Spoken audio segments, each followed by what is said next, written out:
പുസ്തകങ്ങളെല്ലാം വായിച്ചു കഴിഞ്ഞു, ഫോർമുലകളെല്ലാം പഠിച്ചു കഴിഞ്ഞു.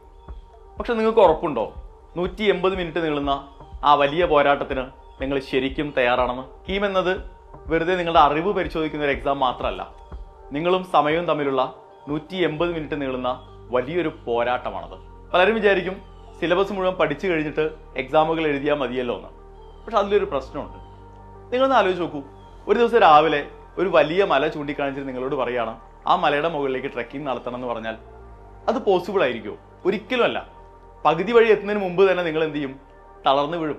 കാരണം ഇതിനു മുമ്പ് ട്രെക്കിംഗ് നടത്തിയിട്ടുള്ള യാതൊരു പരിചയവും നിങ്ങൾക്കില്ല. പിന്നെ നിങ്ങൾക്ക് എങ്ങനെയാണ് ഇത്ര വലിയൊരു മലയുടെ മുകളിലേക്ക് ട്രെക്കിംഗ് നടത്താൻ കഴിയുക? അതുപോലെയാണ് കീം എക്സാം. അവിടെയാണ് മൊഡ്യൂൾ എക്സാമുകളുടെയും മോക്ക് ടെസ്റ്റുകളുടെയും പ്രസക്തി.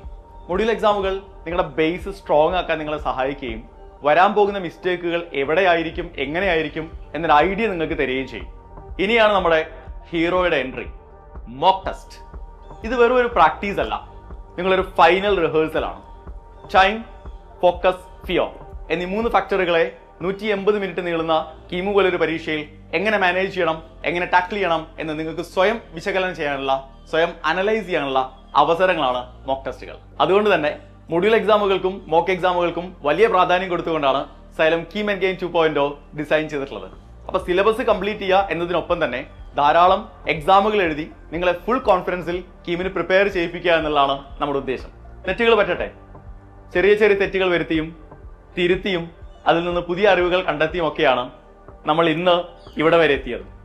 അതുകൊണ്ട് തെറ്റിപ്പോകുമെന്ന് പേടിച്ച് ആരും മോക്ക് എക്സാമുകൾ എഴുതാതിരിക്കരുത്. ഇന്ന് നിങ്ങൾ വരുത്തുന്ന ഓരോ തെറ്റും നാളത്തെ മെയിൻ എക്സാമിലെ നിങ്ങളുടെ ശരികളാണ്.